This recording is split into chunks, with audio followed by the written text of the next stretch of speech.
Commodities का king कौन है, क्रूड ऑयल या गोल्ड? बाजार तो बता रहा है कि हाइड्रोकार्बन ईंधनों ने अपना ताज गंवा दिया है। शायद आपको सुनकर ये हैरत हो रही होगी, लेकिन इसी सप्ताह ऑस्ट्रेलिया ने कहा है कि सोना यानी गोल्ड अब उसका सबसे बड़ा एक्सपोर्ट होगा। एलएनजी जो इससे पहले बड़ा एक्सपोर्ट था, पीछे छूट जाएगा।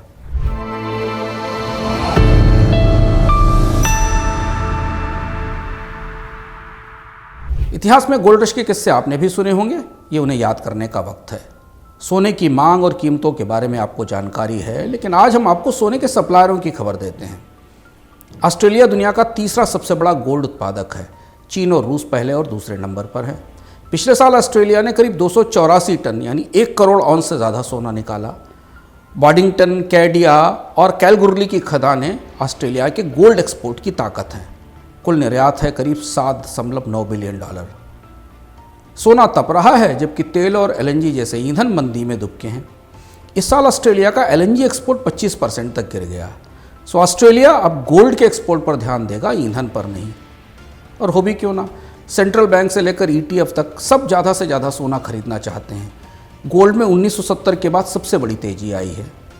तो ये सोना ऑस्ट्रेलिया की नई इकोनॉमिक बैकबोन बन रहा है।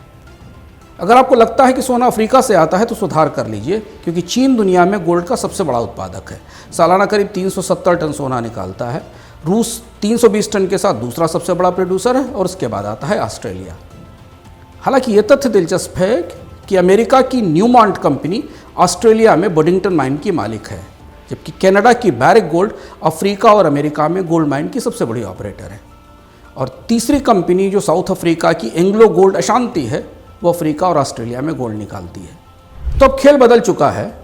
सोने ने एलएनजी यानी गैस को पीछे छोड़ दिया है और तेल के सिंहासन को वो चैलेंज कर रहा है।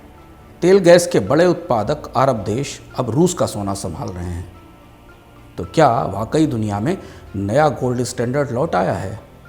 गोल्ड की तेजी की जड़ें मजबूत हो रही हैं।